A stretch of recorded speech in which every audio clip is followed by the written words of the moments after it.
púlpito. Queridos, nós vamos abrir a palavra do Senhor e vamos voltar ao Gênesis. Estamos já finalizando a exposição do livro do Gênesis, e depois de termos, no mês de dezembro e início de janeiro, dado uma pausa, e vamos retomar aos domingos com mensagens tópicas, como eu havia prometido, mas até lá, vamos terminar a exposição do livro do Gênesis. E estamos no capítulo 47 hoje. Nós vamos ler, e vocês vão acompanhar a leitura, mesmo assentados, e atentamente vão observar o texto lido, e depois vão permanecer com a Bíblia aberta, tá bom? Gênesis 47. Depois fica faltando 48, 49 e os 50. Então, terminaremos, se Deus quiser, em fevereiro, a exposição do livro do Gênesis, que já vai aí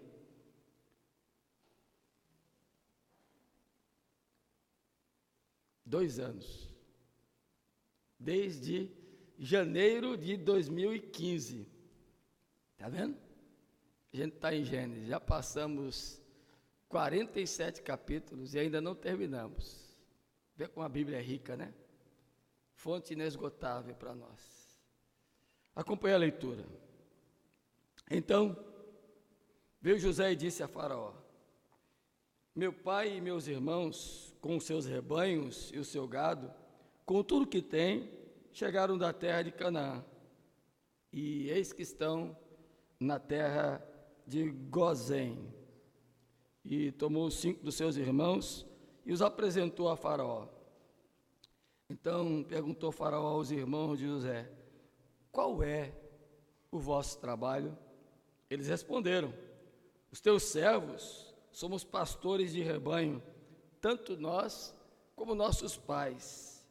Disseram mais a Faraó: viemos para habitar nesta terra, porque não há pasto para o rebanho de teus servos, pois a fome é severa na terra de Canaã.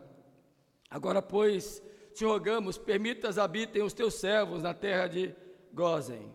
Então disse Faraó a José: teu pai e teus irmãos vieram a ti. A terra do Egito está perante ti. No melhor da terra, faze habitar teu pai e teus irmãos.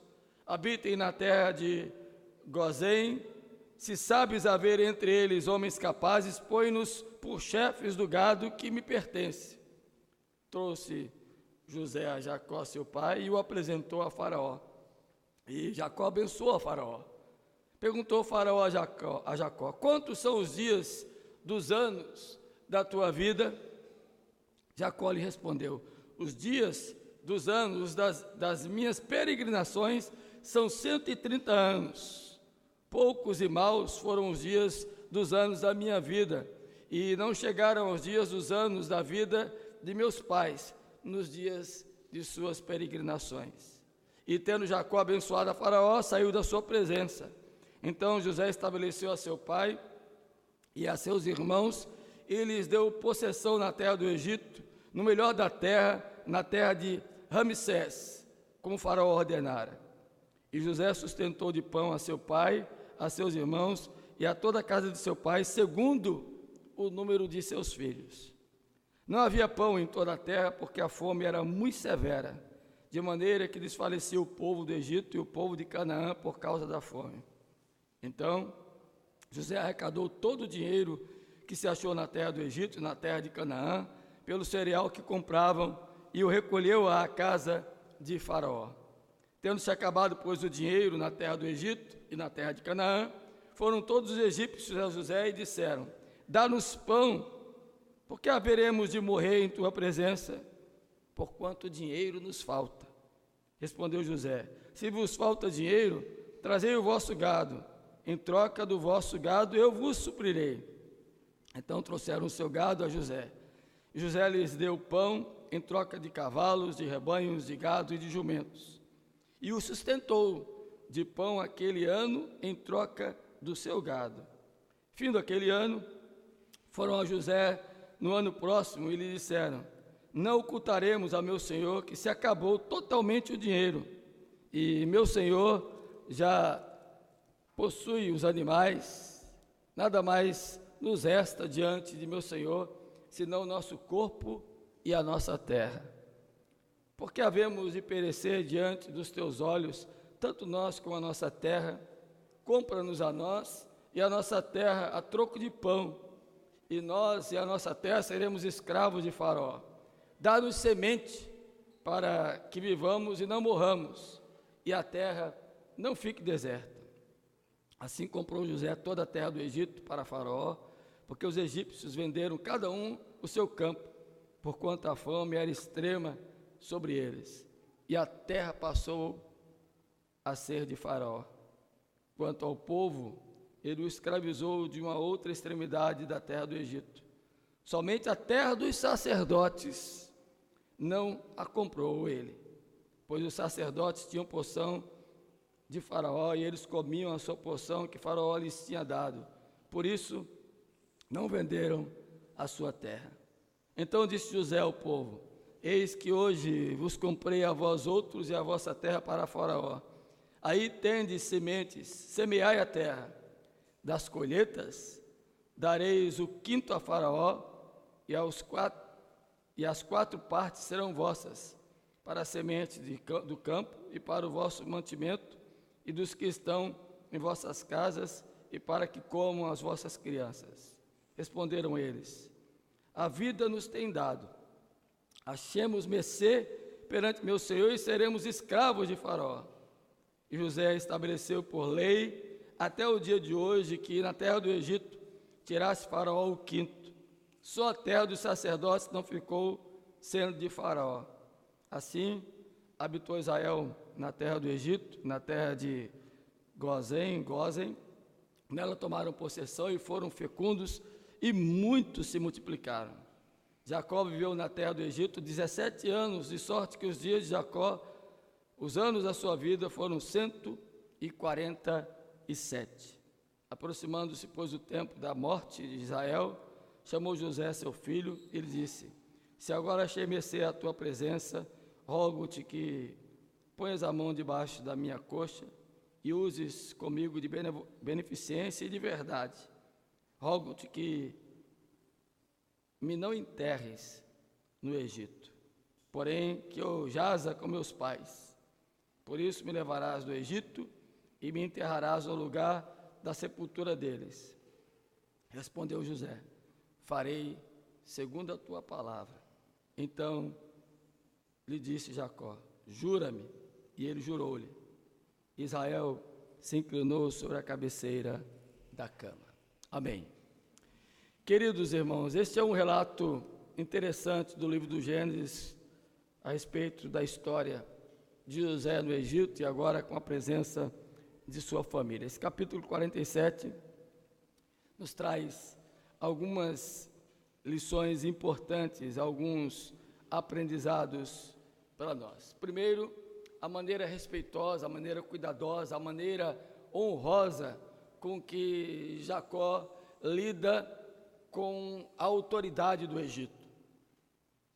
Embora fosse ele o homem segundo de toda a corte de Faraó, embora ele tivesse recebido do próprio Faraó, quando o colocou nesse posto, o domínio sobre todos os povos, e tudo que José fizesse estava bem feito, porque ele era o homem, segundo a orientação de Faraó, mais poderoso do Egito. Mas nem isto fez com que José se colocasse em desrespeito ao senhorio, ao domínio do rei, do príncipe, do governo egípcio, que era naquela ocasião Faraó. É interessante para mim e para você pensarmos nisso, porque nós precisamos ter em nossa mente e nosso coração que somos devedores de respeito, de honra, àqueles que estão sobre o governo em nossas vidas. E aqui eu não quero entrar em nuances e detalhes de ordem meramente política, porque não veio ao caso.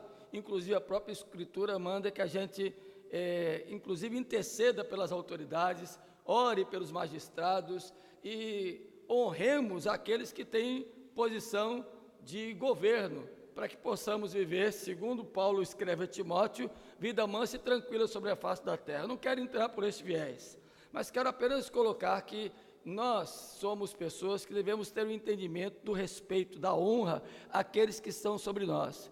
Vivemos num tempo, numa época, onde se distanciou do ser humano e do homem da pós-modernidade, do homem dos nossos dias, todo e qualquer senso de dever e de respeitabilidade.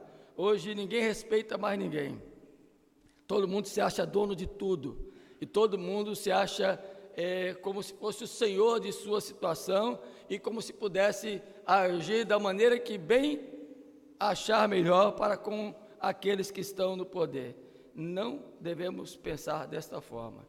Aqueles que temem a Deus se sujeitam às autoridades. O maior exemplo está na pessoa bendita de Jesus, que disse: dai a César o que é de César e dai a Deus o que é de Deus.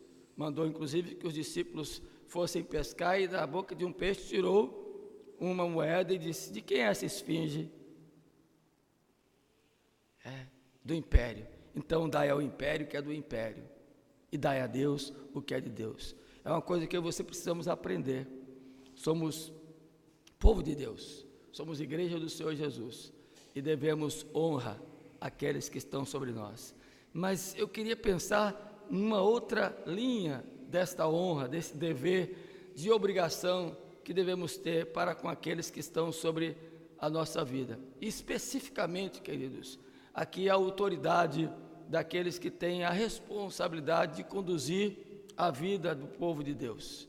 Me refiro não apenas à questão dos sacerdotes. Vocês vão ver lá no fim do texto que tudo foi tirado do povo do Egito na época da crise, na época da necessidade, e eles praticamente ficaram escravos de Faraó.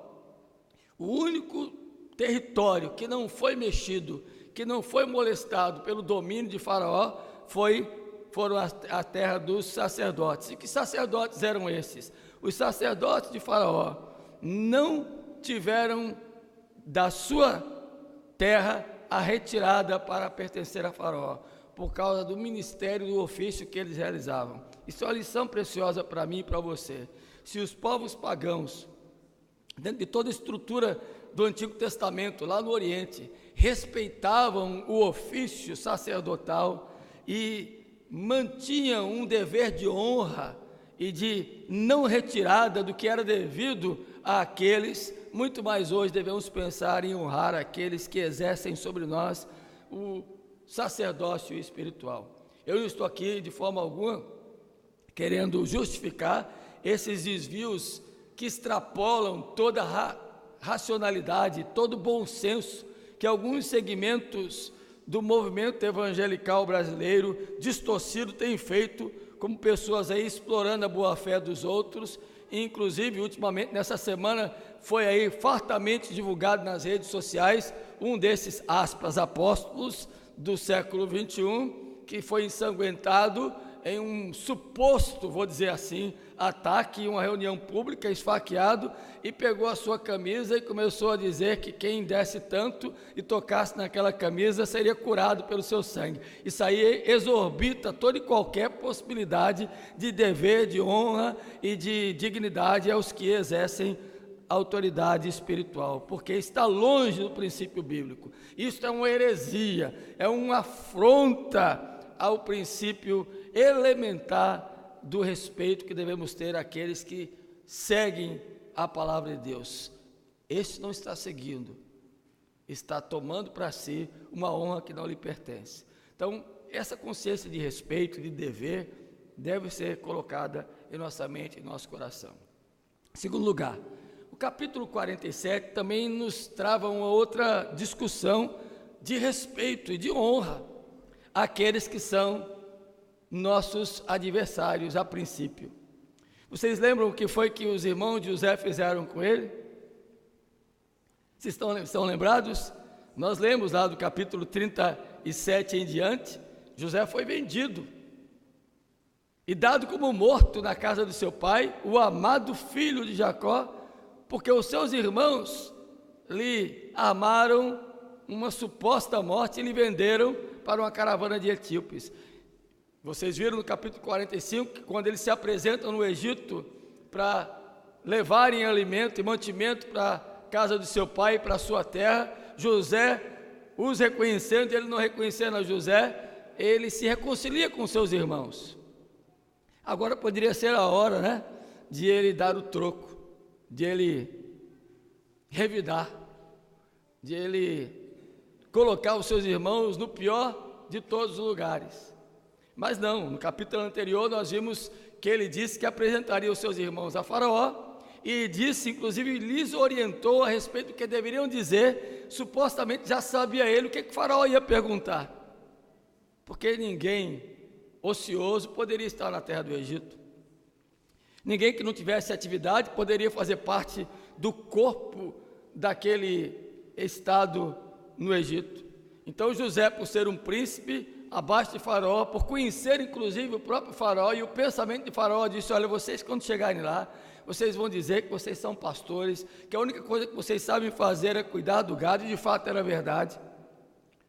Tanto é que ele se apresenta agora a Faraó, e o texto nos diz que quando José diz a Faraó que os seus irmãos estavam ali, ele separa 5 deles e diz: olha, Faraó está chamando vocês. Quando eles chegam lá, qual é o trabalho de vocês? Eles repetem a instrução do próprio José. Eles dizem: olha, nós somos pastores, não sabemos fazer outra coisa, e nossos pais, nossos antepassados também eram, nós só sabemos lidar com gado. Aí Faraó diz: tudo bem, então nós vamos colocar vocês na terra de Gósen, que mais tarde se chama Ramsés, que era uma região mais alta, uma região onde havia pastagem, onde não secava na época de escassez, era uma região onde havia muito mais possibilidade do gado ser alimentado. E vocês vão perceber na leitura do texto que nós fizemos, que o povo de Deus e a família de José não foi molestado pela crise, porque estava justamente em Ramsés, a terra da fartura, que mais tarde, no tempo do Êxodo, e mais à frente, no tempo do governo de Israel, passou a terra de ser a terra de provisão, a terra de sustento, a terra de onde o mantimento fartamente saía. Veja como Deus, na sua provisão, cuida daqueles que lhe pertencem, mesmo no tempo de crise. Mas o ensino aqui, básico do início do capítulo, é que José honrou os seus irmãos. Que lição para mim e para você. Às vezes, por muito menos, nós temos um espírito de retaliação para com o nosso irmão. Às vezes, por muito menos, nós agimos de maneira vingativa, de maneira de troca do mal que nos fizeram com outro mal. O texto nos ensina que, como irmãos, nós devemos respeitar e honrar, mesmo aqueles que um dia nos fizeram mal. Devemos exercer a misericórdia e o perdão e buscar o melhor para aqueles que são nossos irmãos. Pense nisso, meu querido irmão, nesse tempo onde os valores estão invertidos, onde os conceitos são os mais variados possíveis dentro da questão materialista, onde o tirar proveito da situação é o que está em voga. É hora de nós pensarmos naqueles, inclusive que foram contra nós e que um dia nos afrontaram, e buscar o melhor para os nossos irmãos.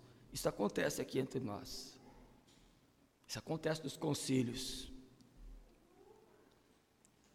nos momentos de demandas e de possíveis debates, nos momentos de divergência, nos momentos de discórdia.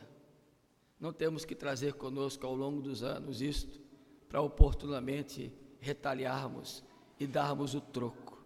Nosso coração tem que ser um coração sensível à ação da misericórdia, à ação do amor, da benevolência, da ajuda, do acolher, do acudir.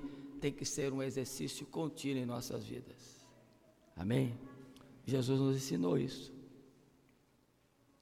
Inúmeras passagens da Bíblia, no Novo Testamento, nos mostram que Jesus nunca esmagou a cana que já estava quebrada, nunca foi no grito da torcida que dizia apedreja, apedreja, como aquela mulher que foi levada à presença dele para ser apedrejada por ter sido pega em adultério e condenada pela lei judaica, deveria ser apedrejada e levada à morte. Jesus simplesmente para e diz: quem não tem pecado, aqui, nesta hora, atire a primeira pedra. E o relato diz que foram saindo um por um, e só ficou ele e aquela mulher.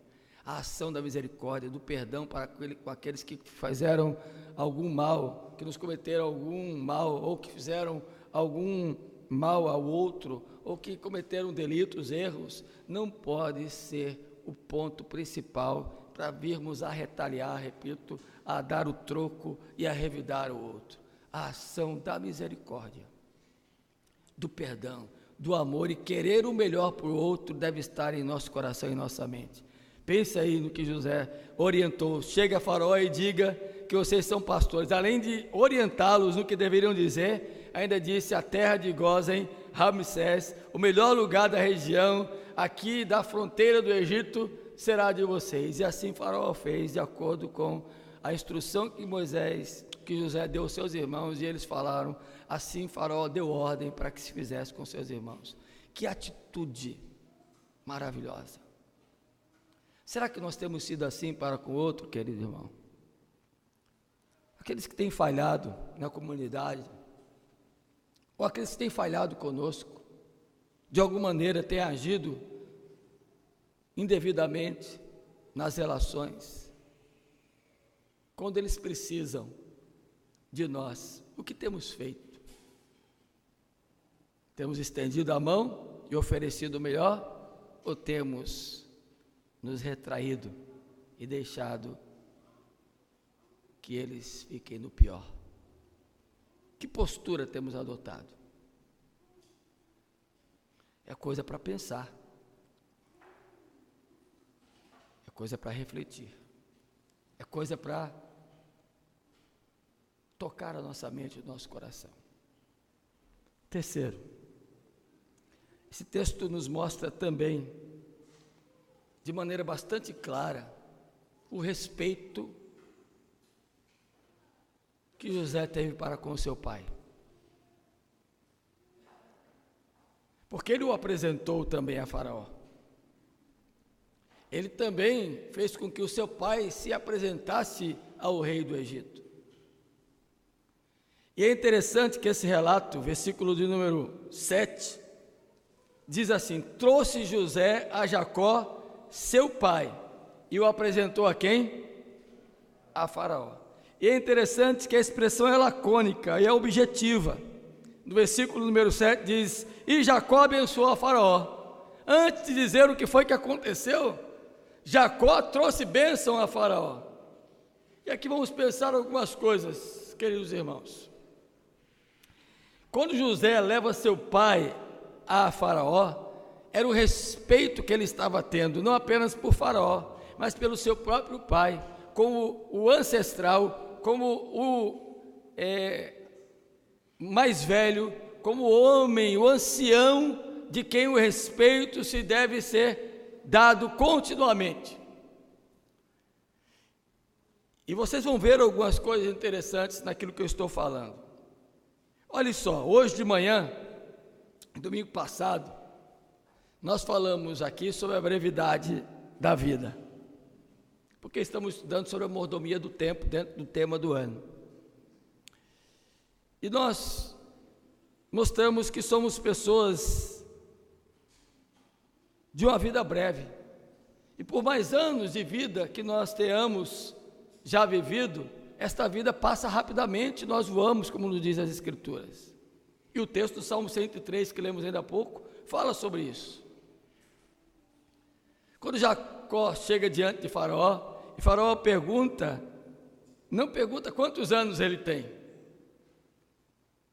O texto diz que ele tinha 130 anos, portanto já era um ancião farto de dias. E de dias difíceis, porque ele disse aqui que os dias que ele havia vivido, além de poucos, olha, 130 anos, ele disse que foram poucos dias, a consciência de brevidade. Ele diz que eram dias que eram vividos dias maus por causa do seu labor, e supostamente ele era um homem de expressão cansada, de muito trabalho. Só para o seu sogro, quantos anos ele trabalhou, você se lembra? Só para o sogro foram 20 anos, 14 por Lia, 14 por sua mulher de fato, a quem ele amava, e mais 6 de lambuja. Só para os outros ele trabalhou 20 anos. Então, ele teve uma vida dura. Mas diante de Faraó, a pergunta não foi quantos anos você tem. Quantos dias de vida você tem? Ele responde, olha só o versículo número 9. Os dias dos anos das minhas peregrinações, das minhas andanças, da minha jornada, são 130 anos. Poucos e maus foram os dias dos anos da minha vida, e não chegaram os dias dos anos da vida de meus pais, nos dias das suas peregrinações. Mesmo com todo o respeito de José, o seu pai, naquela entrevista com o rei do Egito, a lição maior foi dada por Jacó. E aqui nós temos que extrair algumas lições. Primeira, nós temos que compreender que os dias da nossa vida não são fáceis. Jesus mesmo ensinou isso, dizendo que basta o dia o seu próprio mal, por isso não devemos andar ansiosamente. Queridos, é muito fácil para nós, é muito, como é que eu vou dizer, muito leve a compreensão de vida, quando nós só pensamos nos dias bons, e eles não nos fazem refletir direito. Embora nos alegre, embora nós nos fartemos com os dias bons, a gente não colhe muito deles, sabia disso? Passa rapidamente, logo a gente quer fazer novamente, não é? Uma viagem pela Chapada. Vão voltar, porque quem conhece a Chapada volta. Mas passa rapidamente, daqui a pouco a gente está com vontade de novo de voltar. Porque os dias belos não nos fartam, os dias bons não nos satisfazem. Agora, quando os dias são maus, são duros, quando a gente enfrenta dificuldade, adversidade, a gente aprende, a gente discerne melhor as coisas, a gente conhece que somos frágeis, a gente vê a nossa falibilidade, a gente vê o quanto precisamos de uma ação e de uma intervenção de Deus nos sustentando nessas horas duras da vida. Quando Jacó diz aqui que os dias não foram muitos, apesar de terem 130 anos, e não foram dias bons, foram maus, ele não estava dizendo que não foi abençoado por Deus. O que ele quer dizer, eu vivo a minha vida e vivi até aqui duramente, e tenho aprendido, e olha que eu ainda não aprendi como meus pais, meus antepassados em suas peregrinações aprenderam. Que senso de humildade. Nós precisamos aprender, queridos, que não somos donos do tempo. Temos que contar os nossos dias, como diz o Salmo 90, versículo 12, com sabedoria. Para quando perguntarem quantos são os anos de vida que nós temos, a gente saiba dizer quantos dias nós temos. Multiplica aí para mim, eu fiz essa multiplicação de 365 vezes 130, deu 47 mil e alguma coisa. É como se Jacó estivesse dizendo, meus 47 mil dias e alguma coisa deles foram dias maus. Ele estava se queixando? Não. Ele estava dizendo, minha vida foi dura. E eu aprendi com ela, e não cheguei ainda ao aprendizado devido que meus pais tiveram na sua jornada. É muito comum ao jovem, e eu já fui jovem, tem uma propaganda rolando aí na televisão, e hoje eu até falei dela quando ouvi. Eu já fui adolescente. A gente parece que tem o mundo à nossa frente, né? Que temos tempo demais para realizar nossos desejos, nossa vontade.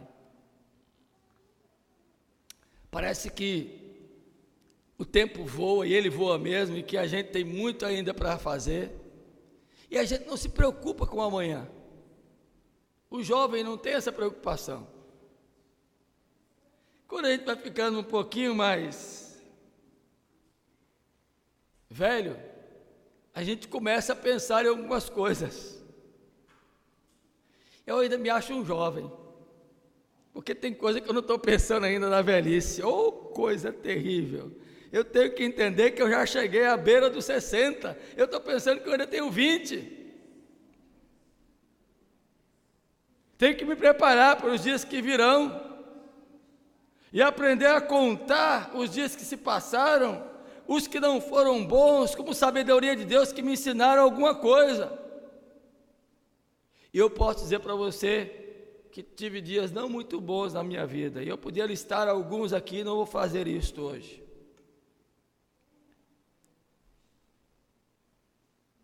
Mas a gente tem que aprender com os dias maus.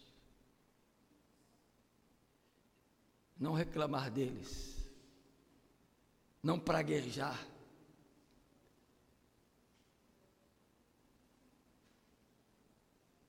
Eu me lembro que eu fui pastor numa determinada igreja, eu acho que já até contei essa história aqui. E tinha uma irmãzinha que todo domingo que passava na porta, você sabe que o pastor, né, presbiteriano tem isso, fica ali, só vai embora depois que fala com todo mundo. E quando ninguém passa na porta, alguns ficam aqui na frente, eu venho falar antes de eu ir embora. Mas tinha uma irmãzinha que toda vez que passava lá, como vai, dona fulana? Tudo bem? Ela disse, pastor, não estou bem como o senhor não, mas estou levando. Aí eu disse, o que está acontecendo, dona fulana? Não, porque está... Aí passava a semana, às vezes eu ia lá, de vez em quando passava quase que todos os dias na frente da porta da casa dela, porque era caminho de minhas jornadas. Como vai? Não estou bem não, pastor. Eu digo, meu Deus do céu, que dia essa mulher vai estar bem? E eu passei um tempo naquela igreja, e não teve um domingo que aquela mulher, quando eu perguntava como vai, eu fazia de propósito. Como vai, irmã? Pastor, não estou bem com o senhor não, mas eu estou levando. Nunca ouvi uma outra expressão, e eu às vezes até criticava. E ela morreu anciã, com mais de 80 anos. Depois a gente vai compreendendo. Do ponto de vista dela, era lamurienta mesmo, reclamona. Inclusive era uma mulher doente. Porque quando você se queixa demais da vida, você adoece. Quando você não aproveita os dias da sua vida, mesmo eles sendo maus, e os coloca diante de Deus, você adoece. Fica uma pessoa cheia de, sabe, de nó pelas costas. Pessoa cheia de asco. Gente de cara de maracujá. E não é maracujá do mato não, porque maracujá do mato não enruga. Você pega ele verdinho e ele continua verde lá. É de cara de maracujá mesmo, esse amarelinho que você compra na feira, que vai deixando ali na cesta, ele vai enrugando. E é azedo. Tudo que você faz com maracujá é azedo. E tem gente que é assim. Vive uma vida azeda, encaramujada. Parece que já tem não sei quantos anos de vida. Jacó havia vivido 130, viveu mais 17. Ele disse, os dias foram maus, mas ele abençoou o faraó. Olha que coisa bonita. Querido, aprenda a contar os dias da sua vida. E mesmo os dias que sejam maus, não os leve sobre o ônus do peso. Pelo contrário, entenda que você ainda não viveu o tempo que os seus pais viveram, de maneira que pudesse agradar mais ao Senhor e abençoar mais gente. Será que se a gente parasse hoje aqui, Deus desse um stop na nossa caminhada, um game over? É assim que fala, é? Aquele joguinho que tem que tem as vidas, você vai comprando, vai comendo, vai comprando, vai tendo mais vida, mas tem uma hora que o game acaba, pum, acabou a vida. Se a gente tivesse hoje a notícia do game over da nossa existência, olhe, daqui a 2 horas você vai ser chamado. Você ainda não pensou nisso, né? Tenho certeza que não. Como é que você iria contar os seus dias diante do rei? O que é que você iria dizer dos dias da sua existência, seja eles quantos foram? 30, 45, 59, 60, 70, 80? Que postura você teria? E eu falei isso sobre isso hoje de manhã. O que temos feito dos dias da nossa existência e do tempo que Deus nos preserva aqui neste mundo? Temos abençoado outras pessoas?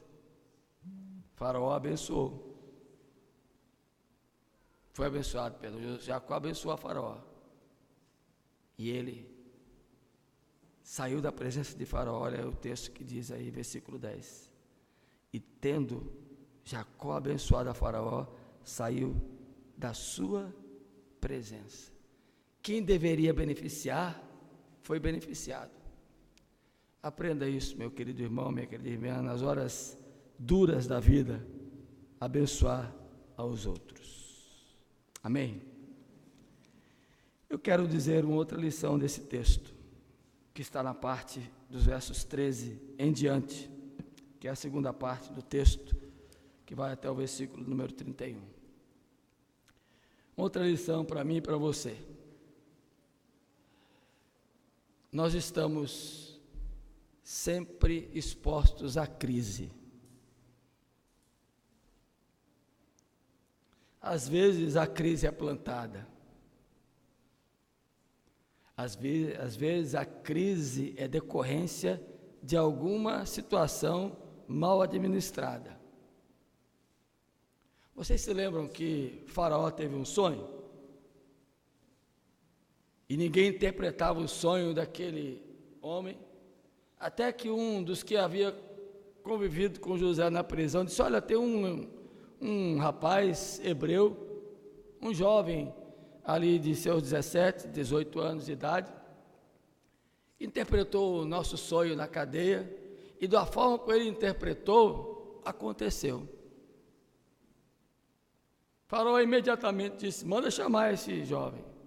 Arrumaram José, ele se arrumou, se limpou, né? Aparou o cabelo, aparou a barba, se vestiu bem, foi a Faraó, e quando chegou: gostaria que você interpretasse meu sonho. Ele disse: quem sou eu? Não sou Deus para interpretar o seu sonho. Ah, mas me disseram que você é um jovem assim e tal. Me conte, Faraó. Faraó contou que havia sonhado com vacas gordas, com espigas cheias. Depois sonhou de novo com vacas agora magras e espigas secas. E depois de toda aquela conversa, José disse: olha, Faraó, é o seguinte, vai acontecer aqui 7 anos de fartura. O Egito vai produzir muita coisa. Nesses 7 anos, você junte tudo que você puder, economize, guarde tudo que você puder, porque virão depois 7 anos de crise. E aqui no capítulo 47, queridos, a segunda parte do capítulo, está ainda no 5º ano da segunda etapa, que é dos 7 anos de crise. Os 7 de fartura passaram, está agora no 5º ano do segundo período, que agora é o período da fome. Aconteceu de fato como José havia dito para Faraó. E a crise só aumentou, porque nos 7 anos de fartura, em vez deles terem não apenas economizado como Estado, e José fez isto, como governante do Egito, mas o próprio povo viveu de maneira irresponsável. Até o dia em que faltou tudo, e o povo desfalecia, versículo 13, não havia pão em toda a terra, porque a fome era muito severa, de maneira que desfalecia o povo do Egito e o povo de Canaã por causa da sua fome. A crise se instaurou agora de fato, nem o que haviam guardado servia mais, faltou dinheiro, faltou mantimento, faltou pão. Crise não avisa quando chega, mas dá sinais para você cuidar, para você saber lidar no tempo da escassez, porque ela passa, e a vida é cíclica. E todos nós já passamos individualmente, pessoalmente, por um momento de baixa, de falta e de escassez, todos nós. a seu padrão de vida, certamente, algum momento da sua vida, a crise bateu na sua porta. E às vezes, queridos, o resultado desta crise é muito mais por falta da nossa ou por falta da nossa administração, por causa da nossa má administração, é que nós nos damos mal. E isso traz um resultado terrível. Você veja aqui que o texto, José então começou a recolher para a casa de Faraó, e pelo dinheiro daquele povo, achou a terra do Egito, e eles compraram, e José foi dando mantimento, e depois que o dinheiro acabou, eles ofereceram a terra, o gado, depois que o gado acabou, ofereceram a terra, depois ofereceram as suas próprias vidas. Só 2 anos faltava para a crise terminar, os 7 anos de escassez, mas chegou ao nível máximo.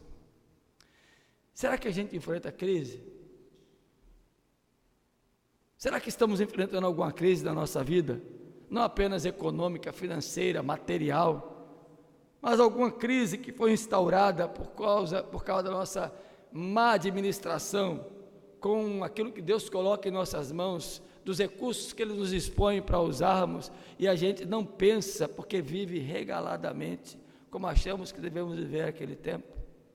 Como está a nossa vida? Tem muita gente aqui nesse tempo de crise no Brasil que está bem, inclusive, graças a Deus, o povo de Deus está tranquilo, mas tem outros que estão sofrendo. Como nós vamos lidar com isso? Eu queria então dizer para você que o tempo da aflição, da crise, deve também nos ensinar, deve também nos trazer lições preciosas. E aqui o texto nos diz algumas delas. Primeiro, não oculte, não esconda de você ou de ninguém a crise que você está enfrentando. Porque quando nós nos escondemos, quando nós escondemos a nossa situação, nós vamos padecer pior ainda. Revele, conte, foi o que fizeram o povo quando chegaram a José. Olha, acabou tudo, a gente não tem mais nada, agora só temos a nossa vida, e de fato foram escravizados depois. Mas houve esperança, porque se tivessem como recuperado uns 2 anos depois, tomariam de novo a terra de volta para si. Mas não oculte, querido irmão, querida irmã. Procure alguém, fale com alguém, abra o seu coração. Às vezes a gente é orgulhoso demais. Às vezes a gente não quer falar por orgulho, simplesmente por orgulho. Não quer reconhecer que estamos precisando de ajuda. Talvez não vamos ter ajuda para chegarmos ao padrão que estávamos, mas vamos ter ajuda para não morrermos de fome. Abra o seu coração, não oculte. E espiritualmente também não é diferente. Se você estiver faminto, estiver com fome espiritual, estiver passando necessidade espiritual, não se orgulhe, ao contrário, se humilhe diante de Deus. Jesus, que é o pão da vida, vai te alimentar, vai te trazer fartura. Reconheça a sua necessidade, reconheça seu estado de inanição espiritual, de falta de sustento e de provisão para a sua vida, e renda-se aos pés de Jesus, que é o pão da vida. José é um tipo de Cristo. Renda-se a Ele, não oculte, revele, fale, conte. Mi maior, por favor.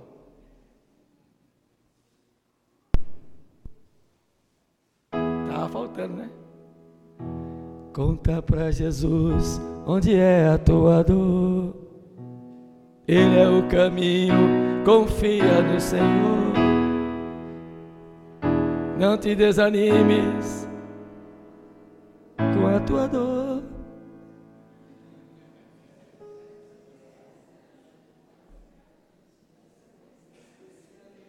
Esqueci. Mas é verdade, irmão. Contar, não ocultar os fatos. Deus é onisciente, Ele sabe, Ele conhece Ele sabe quem somos, mas nós precisamos nos humilhar. Somos muito orgulhosos, é da nossa natureza, a prepotência, a arrogância, e achar que não precisamos de ninguém, que somos autossuficientes, que vamos resolver o problema e não buscamos solução, não vamos ao que tem o recurso, não vamos àquele que tem a ideia, que tem a orientação, e vamos padecer e morrer de fome, por causa do nosso orgulho.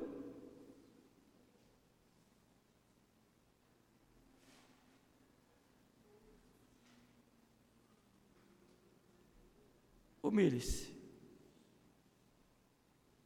peça ajuda, reconheça o seu fracasso, inclusive o espiritual, e sobretudo o espiritual, porque em regra, nossa má administração com as coisas é diretamente ligada à nossa má administração com o mundo espiritual. Em regra é assim que acontece. Quando estamos mal com Deus, estaremos mal com todas as outras áreas da nossa vida. E por fim, esse momento de crise nos ensina algumas coisas interessantes. O tributo que José instituiu é que, apesar de toda a crise, 1/5 deveria ser dado a quem? Ao rei. Quanto é 1/5 aí, por favor? Me ajuda a pensar. 20%. Não sou bom de matemática, não, nesse percentual, mas é 20%. Não há desculpa no tempo da crise para você não entregar aquilo que é devido ao rei.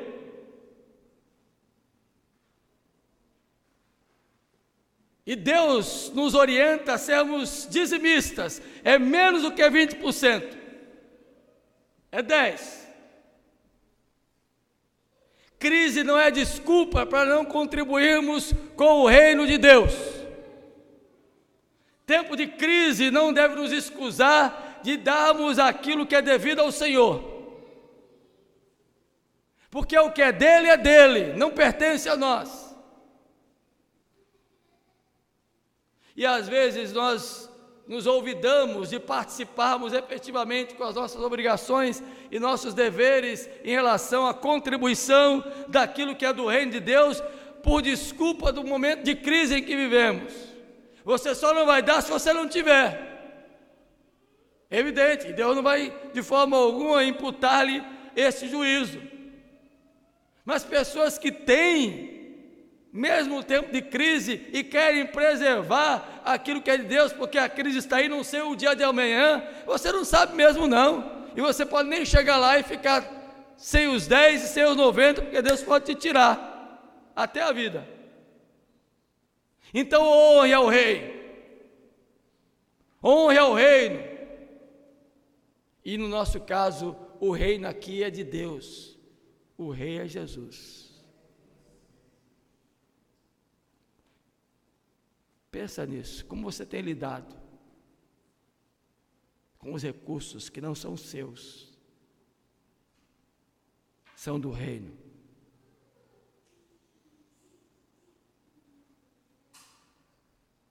Quero concluir fazendo algumas aplicações. E agora sim, finalizar. Querido irmão, querida irmã, como aplicar tudo o que ouvimos nessa noite? Desse texto que tem muitas lições para nós. Primeira aplicação que eu queria deixar aqui nesta noite, que conselhos bons que são dados a nós devem ser observados oportunamente, lembrados e praticados na hora em que formos solicitados. Porque José deu aos seus irmãos e eles cumpriram regiamente a orientação de José.